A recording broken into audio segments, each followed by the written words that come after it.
오늘부터 사도행전을 강의합니다. 요한복음을 마치고 바로 이제 사도행전으로 넘어오는데, 여러분 성경책에서도 요한복음 다음에 사도행전이 나오죠. 사복음서가 끝나고 난 다음에 이제 사도행전에서는 예수님이 부활하시고 성천하신 다음에 제자들이 어떻게 교회를 세워가는지 이 부분에 대해서 잘 말씀해 주고 있습니다. 예수님이 이 땅에 오셔가지고 제자들을 훈련시켰지만 그 제자들을 훈련시킨 목적이 뭐냐 하면 교회를 세우기 위함입니다. 교회는 그리스도의 몸이라고 이야기하죠. 예수님의 몸이 교회입니다. 그러면 교회의 머리는 예수님이죠. 우리는 교회를 통하여서 예수님을 나타내 보여줄 수 있습니다. 세상 사람들이 어떻게 예수님을 압니까? 교회를 통해서 아는 거예요. 우리는 흔히들 교회 오면 그냥 예수님만 바라봐라, 사람들 바라보지 말고 예수님만 바라보라, 그렇게 이야기를 합니다. 한편으로는 맞는 것 같지만 실제적으로는 틀린 말입니다. 여러분, 처음 예수 믿는 사람들이 예수님을 어떻게 알 수 있어요? 예수 믿는 사람들을 통하여서 예수님을 알 수가 있는 거예요. 그런데 우리가 예수님을 드러내고 나타내야 되는데 그렇게 하지 못하니까 세상 사람들이 실망을 하는 거예요. 실망을 넘어서 이제는 교회를 조롱까지 합니다. 그리고 교회를 칭찬하지 않습니다. 원래 교회의 모습이 이런 모습이 아니거든요. 예수님이 부활하시고 성천한 다음에 사도들에게 교회를 세우라고 말씀하시고, 그래서 사도행전에 보면 교회가 세워져요. 세워진 이 교회가 어떠한지에 대해서 모델로 우리에게 나타내 보인 것이 예루살렘 교회거든요. 그래서 예루살렘 교회를 보면 세상 사람들이 교회를 칭찬해요. 그런데 예루살렘 교회뿐만 아니라 예루살렘에서 이제 더 나가서 시리아 안디옥까지 교회가 이제 부흥이 되어지고 세워지는데, 그 시리아 안디옥에도 세상 사람들이 그 교회를 보면서 칭찬했다라고 이야기를 해요. 그러므로 여러분, 우리가 교회를 올바로 세워나가면 세상 사람들은 교회를 칭찬하고 또 한편으로는 교회를 두려워해요. 왜? 교회 안에 계신 하나님, 그분을 알고 보기 때문에, 예수님을 그들은 느끼기 때문에 이거 예수 믿는 사람들하고 함부로 하면 안 되겠구나, 교회를 함부로 하면 안 되겠구나라는 그런 두려움, 경외심이 생겨나는 거예요. 그런데 지금 우리 한국 교회를 보십시오. 이미 한국 교회는 세상에 손가락질을 받을 대로 받고 있고, 또 교회를 두려워하는 사람 별로 없어요. 왜 이토록 교회가 땅에 떨어졌습니까? 교회의 위신과 권위가 땅에 떨어진 이유는 바로 우리 때문이에요. 우리 교회들이 제대로 살아내지 못하고 제대로 보여주지 못하기 때문이죠. 그 교회가 누굽니까? 저와 여러분 아니에요. 나 때문에, 나 때문에. 저 때문이에요. 그리고 여러분 때문에. 여러분, 한국 교회가 그 위신과 그 모든 체면이 땅에 떨어져 버린 거죠. 우리가 다시 이 사도행전을 공부하면서 회복해야 합니다. 세상 사람들이 우리를 보면서 두려워해야 되고, 세상 사람들이 우리를 보면서 칭찬해야 합니다. 와, 그리스도인들이 다르네. 그래서 은근히 세상 사람들이 우리를 보면서 부러워해야 돼요. 그것이 제대로 된 교회입니다. 저는 오늘부터 시작되어지는 이 사도행전 강의를 통하여서 제대로 된 교회를 우리 샘물교회가 보여주기를 원합니다. 그리고 세상 사람들이 우리를 보면서 칭찬하고 세상 사람들이 우리를 보면서 두려워하는 경외심이 생겨나기를 원합니다. 뿐만 아니라 초대 예루살렘 교회로부터 시작해서 수많은 신약교회 그 교회들이 영혼 구원하고 제자 삼는 일에 열심을 다하여 달려갈 때에 그 조그마하고 초라한 그 교회들이 지금 2000년이 지나고 난 다음에 수십억의 크리스찬들로 채워지는 그런 은혜가 있었던 것처럼 여러분 우리 샘물교회를 통하여서 이 지역이 변화되어지고 이 지역에 죽어가는 영혼들, 그 영혼들을 살려내고 주님의 제자로 만드는 일에 우리 샘물교회가 귀하게 쓰임받기를 축복합니다. 어떻게 해서 그 일이 가능할까? 오늘부터 우리가 한번 살펴보기를 원합니다. 사실 예수님을 따라 다녔던 3년 동안 제자들이 뭔가 해보려고 애를 썼어요. 그리고 혈기왕성했어요. 그런데 십자가에서 예수님이 돌아가시자마자 그들은 뿔뿔이 다 터져버렸죠. 그들은 숨어가지고 문을 걸어 잠그고 두려움에 떨고 있었습니다. 그리고 앞날에 대한 염려와 걱정과 근심이 그들 가운데 가득 찼습니다. 그때 예수님이 나타나셨잖아요. 부활하신 몸으로 나타나셨어요. 처음에는 기뻐했지만 오히려 그들 속에는 죄책감과 실패감이 가득 찼습니다. 그리고 정죄감이 가득 찬 거예요. 왜요? 예수님이 십자가에서 죽으시고 3일 만에 부활하신다는 그 말씀을 깡그리 무시했고 믿지도 않고, 그리고 예수님이 십자가에 돌아가셨을 때 베드로는 부인하고 저주까지 하고 다른 제자들은 다 도망가서 예수님 시신조차도 그들은 거두지 못하는 그런 불쌍한 자리에까지 들어가게 됐죠. 그에 대한 자책감과 죄책감이 그들을 누르고 있는 거예요. 그때에 우리는 요한복음 21장에 살펴본 것처럼 예수님이 찾아가셨어요. 그들을 위로하시고 사랑으로 그들을 회복시켜 주잖아요. 그들을 정죄하거나 탓하거나 비판하거나 그들을 책망하지 아니하시고 오직 하나님의 사랑으로 그들을 보듬어주고 안아주고, 마치 집 나간 둘째 아들이 돌아왔을 때 아버지가 그를 안아주듯이 예수님은 그를 안아주고 품어주고 사랑으로 맞이해주고 식사 대접하고 그 다음에 그들에게 내 양을 먹이라고 그렇게 다시 그들에게 사역을 맡기시는 그 모습을 보게 됩니다. 그러나 그들은 이미 실패했어요. 예수님이 살아계실 때에 그렇게 기고만장한 베드로를 필두해서 모든 제자들이 다 실패했기 때문에 사역을 맡게 되려도 사역을 감당할 수 있는 힘이 없는 거예요. 그것을 아시고 예수님이 뭐라고 말씀하십니까? 오늘 본문의 4절 5절에 이렇게 말씀하십니다.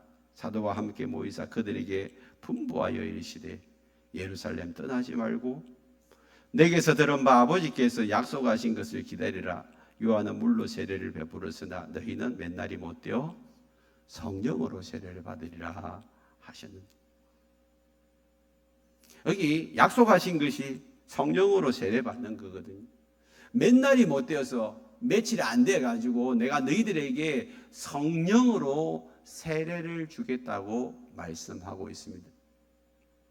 여러분, 성령으로 세례 받는 것이 왜 중요합니까? 우리는 이 사도행전을 읽어서 압니다. 그들은 예수님의 이 말씀을 붙들고 성천한 다음에 마가다락방에 모여가지고 간절히 기도할 때 10일 이후에 성령이 임했어요. 성령으로 세례를 받았습니다. 그들이 간절히 사모하니까 성령 세례와 동시에 성령 충만함이 일어났습니다. 그래서 그들은 그 자리에서 벌떡 일어나가지고 나가서 이제 외치기 시작합니다. 그렇게 겁쟁이들이 실패감, 좌절감, 절망함에 빠져있던 그들이 다시 성령으로 세례를 받고 나니까 힘있게 일어나서 나가서 복음을 외치기 시작합니다. 니네들이 예수를 죽였는데 그 예수가 살아났다는 것. 예수님을 죽인 지 며칠요? 50일. 2달도 채 안 됐어요.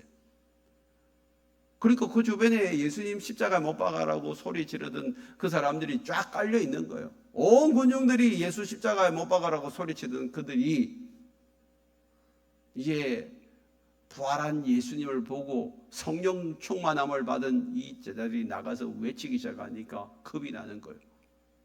겁이 나는 거예요. 그렇게 걱정이고 두려워하던 그들이 갑자기 돌변해가지고 담대함으로 나가서 외치기 시작한 그 동인이 뭐예요? 그 원인이 뭐예요? 성령 세례였어요. 성령 세례. 내 힘으로 내 능력으로는 할 수 없는 그 일을 성령이 오셔가지고 하게 하시겠다고 말씀하시고, 이제는 그들이 철저하게 실패감, 좌절감에 빠져서 우리는 할 수 없습니다. 주님이 우리와 함께 하셔야만이 할 수 있습니다. 그들이 간절히 사모하고 기다릴 때에 그들에게 성령이 임했어요. 성령이 임했어요. 여러분, 성령이 임하는 자들의 특징이 뭡니까? 철저히 자기를 회개하고 반성해야 합니다. 내가 누군지를 알아야 합니다. 나는 쓸모없는, 내 힘으로 내 능력으로는 아무것도 할 수 없는 존재임을 스스로 깨달아야 돼요. 여러분, 지금도 예수 믿는 사람들 가운데 여러분, 내가 모든 걸 할 수 있다고, 내가 가진 것 자랑하고 내 힘을 의지하는 자들은 절대 예수 안 믿어요. 내 능력이 있고 내 힘이 있는데 왜 예수를 믿어야 되는지 몰라요. 그러나 실패하고 좌절하고 절망한 그 사람들, 이제는 더 이상 의지할 것이 없는 그 사람들이 지푸라기도 잡는 심정으로 주님 앞에 나와서 예수를 믿고 구원함을 얻는 사람들이 대반이에요. 여러분 어떠세요? 여러분들이 예수를 믿음에도 불구하고 여전히 기고만장하고 내 힘 의지하고 내 능력 의지한다면 여러분들은 아직 예수를 만나지 못한 거예요. 성령으로 세례를 받지 못한 거예요. 철저하게 여러분 자신이 연약한 존재임을 깨달아야 돼요. 나는 의지할 곳이 없는 연약한 자임을 인정해야 합니다.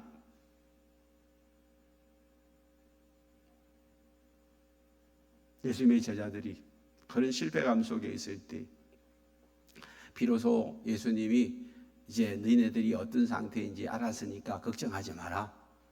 내가 너희들에게 성령을 부어줄 테니까 그 성령이 너에게 임하면 어떤 일이 일어난다고 했어요? 8절에 이렇게 말씀합니다. 성령이 너에게 임하면 너희가 뭘 받고? 은총을 받는 거예요. 그건 파워예요. 힘이에요. 능력이에요. 이 능력이 있으면 네가 할 수 없는 것도 하게 된다는 거예요. 네 앞에 있는 모든 담을 뛰어넘을 수 있는 힘이 생기고 문을 열어버릴 수 있는 힘이 그 능력에 있다라고 이야기합니다. 우리는 여전히 죄와 사망과 저주와 질병의 근세에 묶여있고 눌려있고 사로잡혀 있습니다. 그래서 우리의 힘으로 할 수 없는 것 앞에 좌절하고 절망하는 사람들이 얼마나 많이 있습니까? 지금 여러분들은 무엇에 절망하고 있습니까? 좌절하고 있습니까? 아니, 여러분 지금 할 수 없는 일 때문에 답답하고 힘든 게 뭐예요? 그게 여러분 없다면 여러분 슈퍼우먼이고 슈퍼맨이에요. 정말 없나요? 정말 여러분 좌절하고 절망할 수밖에 없는 그 문제가 여러분 속에 없나요? 저도 있고 여러분도 있어요. 우리의 한계는 인정하셔야 돼요. 그 앞에서 여러분 어떻게 하고 있습니까? 상황 때문에, 환경 때문에, 사람 때문에 눌려있고 묶여있고 사로잡혀 있는 그 문제를 놓고 여러분 어떻게 하고 있나요? 제자들은 어떻게 할 수가 없어가지고 두려워 떨었어요. 그때 예수님이 기다리라. 곳에 떠나지 말고 기다리라. 내가 너희들에게 성령을 보내줄 테니까 성령으로 세례를 받으면 너의 삶이 달라진다. 결국 어떻게 됐어요? 성령 받고 그들의 삶이 달라지잖아요. 변화가 일어나잖아요. 새 삶을 살지 않나요? 이미 이런 제자들의 경험을 저와 여러분 중에서 하신 분들이 많아요. 저도 두려워하고 답답해하고 힘들어할 때 그때 성령이 제게 오셔서 세례를 베풀어 주셨어요. 20대 중반이었습니다. 앞길이 안 보여서 캄캄할 때였어요. 힘들어 좌절하고 절망하고 있을 때 주님 찾아오셔서 저희 눈을 열어주시고 저를 새롭게 해주셨어요. 오늘 이 자리까지 오게 하신 것입니다. 여러분은 어떻습니까? 여러분, 언제 여러분들이 주님을 만나셨어요? 언제 주님과 첫사랑을 나누셨어요? 요한계시록 2장에 보면 첫사랑을 회복하라고 에베소 교회에 책망하시는데 그 첫사랑이 바로 성령 세례 받는 때. 여러분, 예수님을 만나고 난 다음에 내 마음에 눌려있고 묶여있고 사로잡혀 있던 것들이 풀어진 적이 언제 있냐고요. 예수님 만나고 나서 감격하고 눈물 흘린 적이 언제 있냐고요. 여러분들의 무거운 짐이 예수를 만나고 난 다음에 풀어진 적이 언제입니까? 목사님, 저 한 번도 그런 적이 없어요. 그거 자랑 안 해요. 그거 위험한 거예요. 위험한 거예요. 여러분, 성령 세례라는 것은 성령님과 함께하는 신앙생활의 시작을 알리는 첫 번째 영적 체험이거든요. 그 영적 체험이 한 번도 없다. 위험한 거죠. 여러분, 부부가 결혼을 하잖아요. 함께 살면서 여러분 스킨십을 해요. 손도 만지고. 그 느낌이 오잖아요. 그 느낌이 얼마나 중요한지 몰라요. 영적인 스킨십이 여러분 없다면, 하나님과 예수님과 성령님과 영적인 만남의 스킨십이 없다면 여러분 아직 못 만난 거예요. 교회만 다니는 거지. 주일날 꼬박꼬박 교회 와가지고 헌금 생활하고 11조 생활을 열심히 했는데 나중에 주님 앞에 섰을 때 내가 네 모른다 하면 어떻게 할 거예요?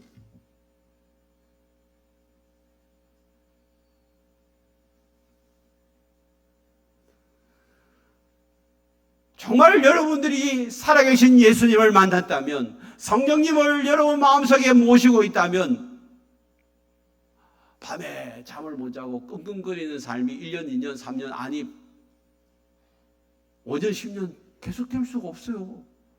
잠시는 그렇게 될 수 있죠. 불면증이 찾아오고 여러분 마음에 근심, 염려, 걱정이 찾아오지만 내 안에 성령님이 계시기 때문에 어느 순간에 그걸 밀어버려요.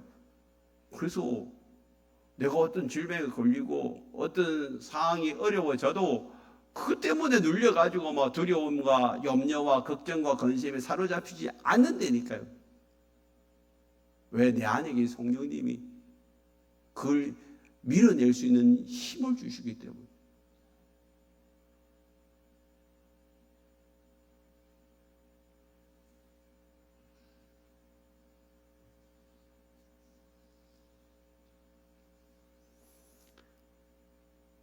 초대 예루살렘 교회에 이 놀라운 일들이 일어나게 된 계기가 뭐예요? 지자들이 열심히 기도해가지고 성령으로 세례를 받잖아요. 성령이 덧입혀졌어요. 성령이 충만해요. 그리고 나가서 외치기 시작하니까 사람들이 와 하는 거예요. 니네들이 죽인 예수를 하나님이 다시 살리셨다. 그 일에 나는 종이다. 그렇게 외치니까 사람들이 두려워요. 그래서 어떻게 하면 되냐? 니네들이 회개하고 예수를 믿으면 너희들도 구원을 얻는다. 그래서 3,000명, 5,000명씩 막 예수께로 돌아오는 일들이 막 일어나잖아요. 급장이요, 도망자요, 비급자인 이 제자들이 성령으로 세례를 받고 나니까 목숨을 걸고 예수가 살아나셨고 예수 부활하셨다, 예수님이 그리스도라고 외치기 시작하는 것입니다.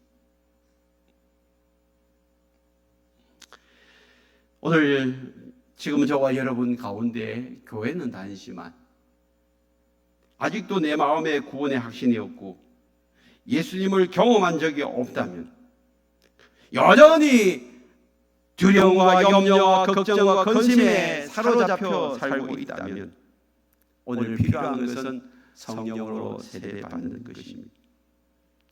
성령으로 세례를 받았지만 아직도 여전히 염려와 걱정과 근심, 두려움에 사로잡혀 있다면 여러분 성령 충만을 사모할 수 있기를 바랍니다. 성령이 임하면 우리는 이 땅 가운데서 이제는 성령님과 함께 한다는 것을 느끼게 되는 것입니다. 예수님의 제자들은 예수님이 살아 생겨내는 함께 계심을 인하여 예수님 때문에 든든했어요. 그런데 십자가에 죽고 나니까 예수님이 안 계시는 거예요. 그래서 불안한 거죠.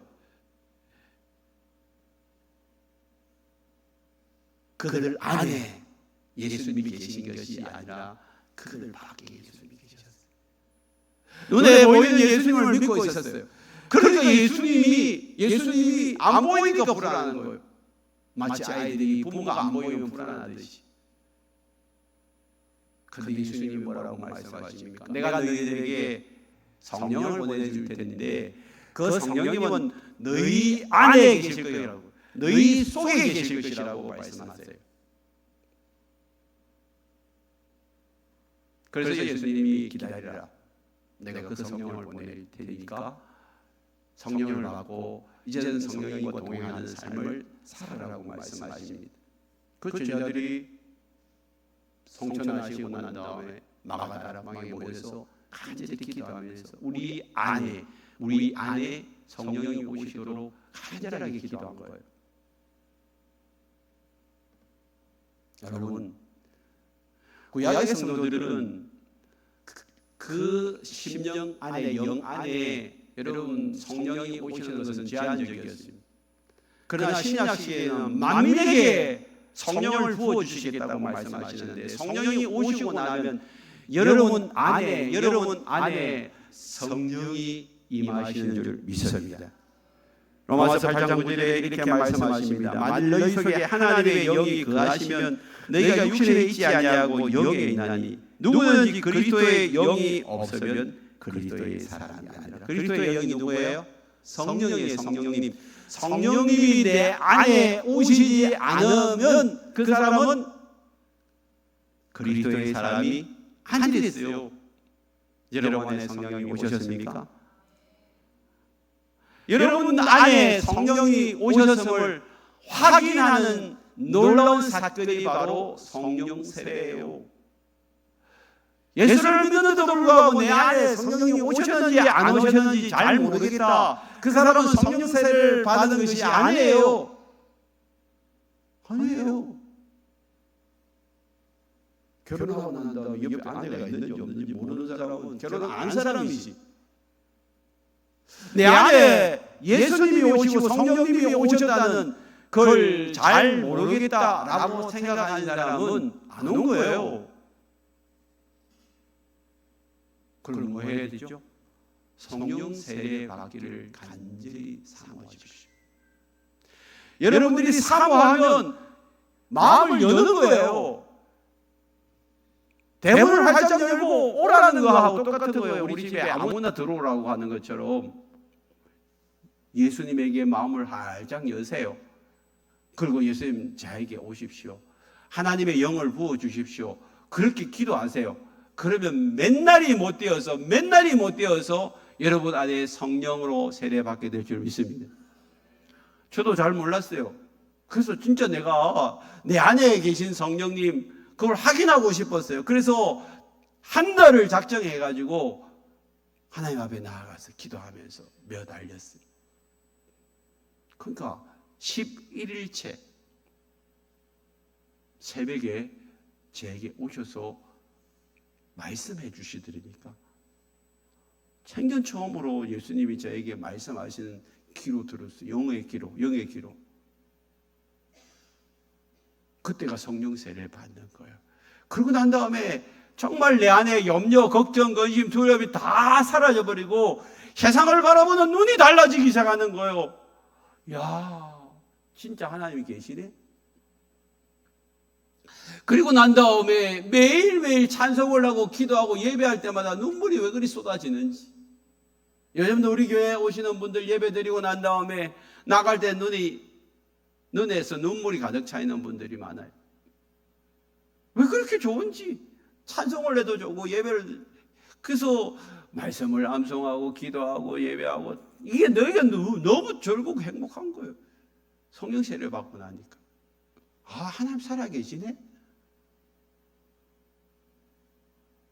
여러분, 우리 교회 샘물교회 다니시는 우리 성도님들 한 분도 예외 없이 모두가 성령 세례 받으시기를 축복합니다. 이 성령 세례는 성령께서 함께 하시는 신앙생활을 알리는 첫 번째 영적 경험이에요. 이건 한 번 있는 거예요. 그러고 난 다음에 에베소서 5장 18절 이렇게 말씀합니다. 술 취하지 말라. 이는 방탕한 것이니 오직 성령으로 충만함을 받으라. 이것은 반복형이에요. 반복형. 성령 충만은 반복형이에요. 마치 여러분들이 자동차를 몰다가 기름이 떨어지면 주유소가 기름을 넣잖아요. 성령의 기름 부으심도 마찬가지예요. 우리가 세상에 살면서 영적으로 고갈되어질 수 있어요. 탈진할 수 있어요. 그럴 때마다 여러분 성령의 충만함을 받기 위해서 다시 엔진을 끄고 주유소에 가서 엔진을 끄고 주유하듯이 우리가 성령 앞에 나와서 내 심령에 여러분 성령으로 충만함을 받아요. 그래서 주님 앞에 머무는 시간이 정말 중요한 거예요. 주유소에 가서 기름을 넣듯이 예배 자리에, 기도의 자리에, 말씀 듣는 자리에 와서 내 영을 충전시키는 그런 일이 필요한 거예요. 저도 이번 주에 가정교회 컨퍼런스 갔습니다. 1년에 봄, 가을로 가서 또 가정교회를 통하여서 영혼 구원하고 제자 삼는 일들을 간증을 많이 들으면서 다시 내 마음을 추스리고 우리 교회도 다시 이렇게 해야 되겠구나라는 생각을 해야 돼요. 무엇보다도 더 기도의 자리에 가서 하나님의 음성을 듣고 그 말씀에 순종해야 되겠다는 그 결단이 제 마음속에 들더라고요. 우리가 늘 알아요. 그렇게 해야 되는 줄 알지만 실제적으로 그렇게 사는 삶을 살아내지 못하잖아요. 그런데 그것을 다시 결단하면서 그렇게 살아내게 하는 것이 이게 여러분 컨퍼런스, 또 세미나, 연수 이런 것들이 그렇게 하는 거예요. 오늘 우리가 영적으로 고갈되어 있을 때 그걸 어떻게 해야 되죠? 예배 자리에 나와서 말씀 듣고 기도하면서 기도의 자리에 나와서 성령으로 기름 부음을 받고서 그렇게 다시 살아내고 또 회복되어지는 그런 은혜들이 일어나잖아요.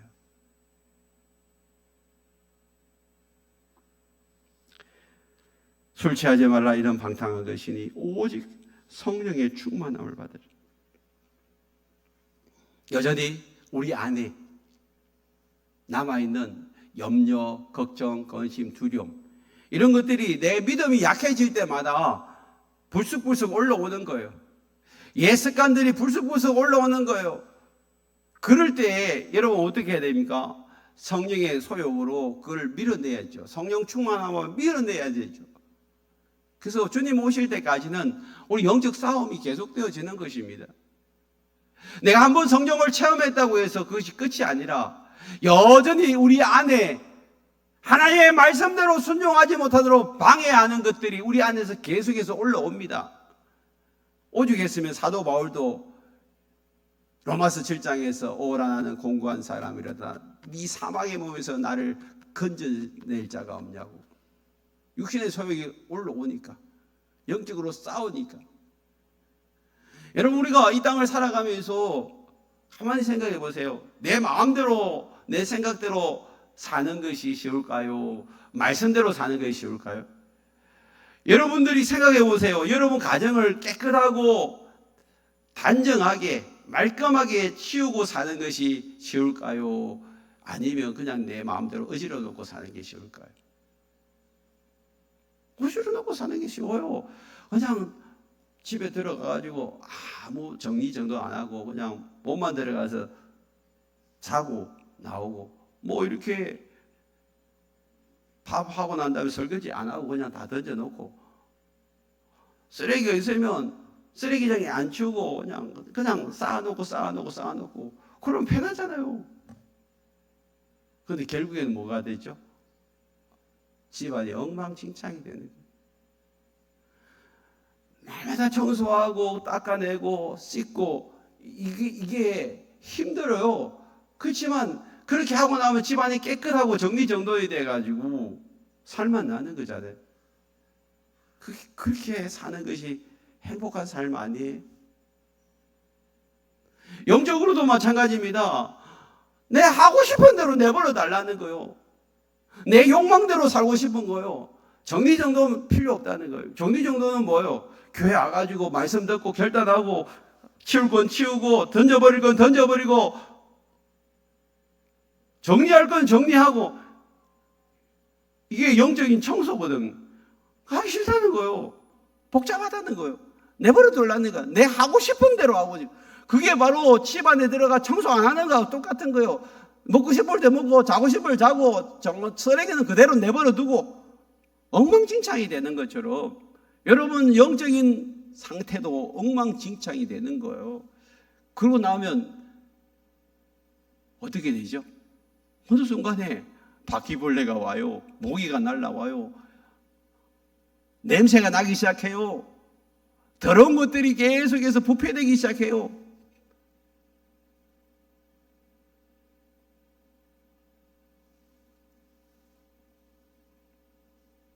치우고 사는 것이 힘들고 어렵지만 그래도 우리는 깨끗한 게 좋으니까 치우잖아요. 여러분 성령 충만함이 그거예요.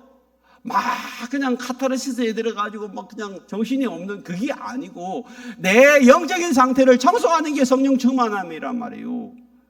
더러운 것들을 다 치워내고 정리정돈하고 끊어버리고 던져버리고 하지 말아야 될 거 안 하고 그게 성령 충만함이에요. 그렇잖아요. 우리 교회 힐링 캠프 하신 분들 보십시오. 결국 끝나고 난 다음에 내 영혼을 청소하기 시작하는 거예요. 그래서 제사 이제는 끊어버리고 술, 담배 끊어버리고 마약 끊어버리고 마약은 아니죠. 그런 사람 하나도 없었어요. 다 끊어버리잖아요. 다 끊어버리고 던져버리고 그러면서 내 영혼을 정리시켜 나가기 시작해요. 깨끗하게 청소하기 시작하는 거예요. 그게 성령 충만함이라니까. 그리고 주의 말씀 앞에 순종하고 복종하고 따라가는 삶.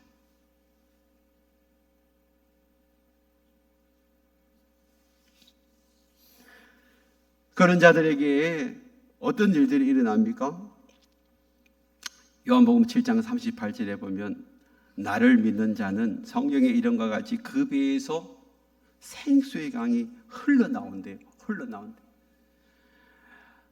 성령님 앞에 머물러 있고 성령님 앞에 충만하게 기름 부음을 사모하는 자들에게는 성령님이 스며들고 베어들고 그러면서 어느 순간에 성령님이 내 마음속에 충만하게 채워지기 시작합니다. 그리고 많은 그런 땅이 물이 비가 오면 물이 계속해서 스며들고 하다가 어느 순간에 고이기 시작하는 그 땅에다가 이제 벼를 심는 거예요.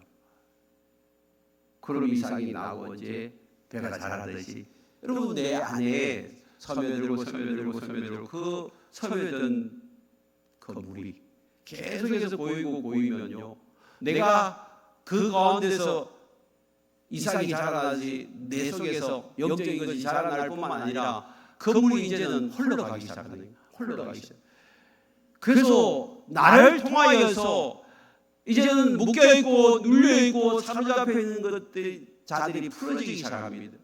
내가 먼저 영적으로 정리되어지고 깨끗해지고 이게 풀어지고 노임받고 나면 이제 다른 사람들이 보이기 시작하는 거예요. 저 사람도 저러네, 저 사람도 저러네. 그러면서 한 사람 한 사람을 이제 살려주고 세워주는 그런 자리에 들어가는 거죠. 여러분, 목자 목녀가 해야 될 역할이 그런 역할 아니에요. 목사가 해야 될 역할이 그런 거 아니에요. 그러려면 우리가 뭐 해야 됩니까? 성령 충만함을 받아야 돼요. 성령 충만함을 받기 위해서 제일 먼저 해야 할 일이 성령 세례란 말이에요. 성령 세례. 성령님과 함께하는 첫 경험을 하고 난 다음부터 계속해서 부부가 함께 살면서 사랑이 더 커가듯이 성령님과 함께 살면서 성령으로 더 충만하게 채워지면 다른 사람들을 도와주고 있고 섬길 수 있는 그런 자리에 들어갈 수가 있어요. 이번 주에 컨퍼런스에 가서 제가 작년부터 이제 6겹줄 조장으로 세워지더라고요. 제가 원하는 것도 아닌데 그냥 세워져서 저녁 이제 집회를 마치면 이제 저녁 9시부터 10시 반까지 또 기도회가 있어요. 얼마나 빡신지 몰라요. 그래서 9시에 다 또 모여요. 6명이 모여가지고 이제 서로 담 나누고 기도하는 거거든요. 이번에 포항 어느 교회 목사님하고 광주의 어느 교회 목사님, 저보다 연배가 다 많아요. 60대 중반이더라고요. 그분들이 이제 평생의 목회를 20년, 30년 하면서 답은 가정교회밖에 없구나. 그걸 느끼고 난다. 느꼈어야 이제 시작을 하는데 한 교회는 장로님이 11명이 있으니까 이게 바꾸기가 쉽지 않은 거예요. 그래서 몇 년 동안 이렇게 버벅거리다가 이제 자기가 토양만 이렇게 세우고 물러나야 되겠다는 그런 마음이 있었어요. 그래서 이 목사님하고 강주에 있는 목사님 개척해가지고 이렇게 하시는 목사님들인데 아무튼 사모님들이 고생을 많이 하셨는지 한쪽 목사님 사모님은 오른쪽 귀, 또 한쪽 사모님은 왼쪽 귀가 거의 들리지 않는데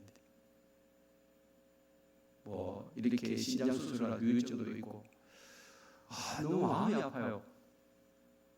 그런 걸 들으면서. 그런데 끝나고 난 다음에 제가 조장이기도 해서 그런지 몰라도 저보고 안수기도를 해달래.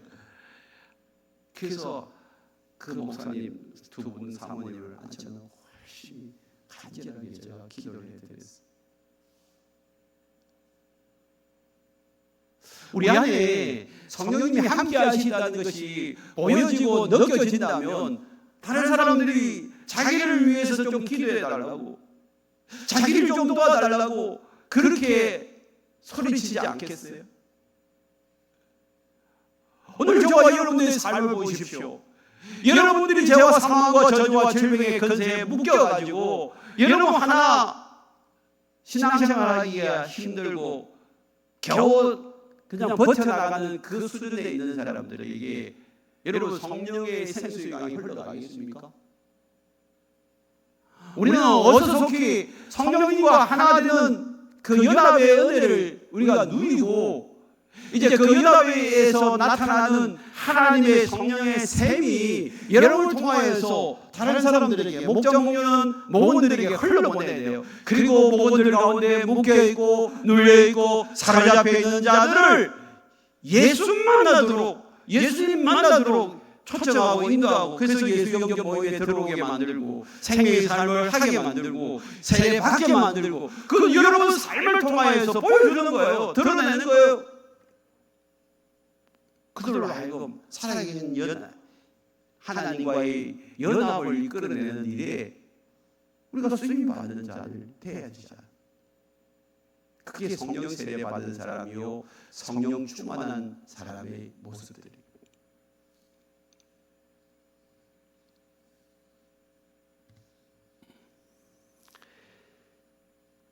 그런 자들에게 나타나는 특징이 바로 갈라디아서 2장 20절입니다. 내가 그리스도와 함께 십자가에 못 박혔나니 그런 적 이제는 내가 사는 것이 아니요 오직 내 안에 그리스도께서 사시는 것이다. 이제 내가 육체 가운데 사는 것은 나를 사랑하사 나를 위하여 자기 자신을 버리신 하나님의 아들을 믿는 믿음 안에서 사는 것이다. 여러분, 이런 삶처럼 perfect한 삶이 어디 있어요? 이것은요 성령 충만한 자들에게 나타나는 전형적인 모습이에요. 내가 그리스도와 함께 십자가에 못 박고 이제 내가 죽고 내 안에 예수와 사는, 예수를 내 삶의 주인으로 모시고 사는 그들에게 나타나는 특징입니다. 그 사람들의 고백은 어떤 고백일까요? 나를 사랑하사 나를 위하여 자기 자신을 버리신 하나님의 아들 예수 그리스도, 그분을 위해서 사는 사람. 어느 대한 목사님이 한 번은 저와 만나서 눈물을 글썽이더라고요. 그 목사님이 고백하기를 자기가 은퇴하고 난 다음에 이제 이렇게 걸어다니면서 말씀도 묵상하고 말씀도 암송하는데 이 말씀 구절이 생각이 나더래요. 그래서 이 말씀 구절을 막 이제 암송하면서 어느 부분에 딱 걸리냐면, 나를 사랑하사 나를 위하여 자기 자신을 버리신 그분이 누구예요? 그분이 막 떠오르면서 막 눈물이 막 터져나오더래요. 그러고 난 다음에 내가 목회할 때 왜 이 구절이 이렇게 나에게 와닿지 않았는지, 그 안타까움의 눈물도, 감격의 눈물과 안타까움의 눈물이 막 쏟아지더래. 나를 위해서, 나를 사랑하사 나를 위해 자기 자신을 버리신 그 예수님의 그 사랑, 그 사랑을 더 깊이 알았다면 이제 내 남은 생에 그분을 위하여 나의 삶을 온전히 드리고 더 열심으로 영원하고 제자 삼는 일에 달려갔을 텐데, 그 안타까움이 막 일어나더래요. 여러분, 성령 충만한 자들에게 나타나는 전형적인 모습. 여러분들은 어떠세요? 여러분들은 예수님이 여러분을 위해 십자가에 죽으시고 나를 위하여 희생 제물이 되신 그 일에 대해서 얼마나 감사하고 있고 감격하고 있습니까? 그렇다면 내가 그분을 위해서 내 자신을 드리고 삶을 드리고 내 것이 아닌데 그분을 위해서 살아드리는 것이 뭐 그렇게 뭐 대단한 것도 아닌데, 당연한 건데 그렇게 살지 못하는 내 모습이 안타까워서 주님 앞에 내가 눈물을 흘릴 수밖에 없지 않았습니까? 오늘 성령 충만한 자들에게 그런 은혜의 삶을 사는데, 이제는 그냥 나가는 것이 아니라 성령님이 나와 함께 하심으로 말미암아 나가서 성령님이 나와 함께 한다는 그 정인의 삶을 살게 해 주시기 위해서 어떻게 해요? 우리에게 은사를 주세요. 고린도전서 12장 7절에 보면 각 사람에게 성령을 나타내심은 유익하게 하려 하심이라. 은사를 드러내셔가지고 내 안에 성령님이 살아계심을 나타내 보여주시고, 여기 유익하다는 것은 공동체, 교회 공동체를 유익하게 하기 위해서 은사를 주신다고 말씀하고 있습니다. 그러므로 오늘 우리가 이 땅을 살아가면서 성령 충만함을 받아서 내게 주시는 그 은사를 가지고 다른 사람들을 유익케 하고 교회 공동체를 유익케 하고 하나님의 영광을 위해서 내 자신을 드리는 그런 삶을 살아낸다면 우리 모두가 주님 앞에 섰을 때 칭찬받는 자들이 될 줄 믿습니다. 오늘 우리가 이 땅을 살아가면서 정말 주님과 함께하는 삶이 무엇인지 여러분 생각하고 그분과 동행하는 남은 생애 되기를 축복합니다.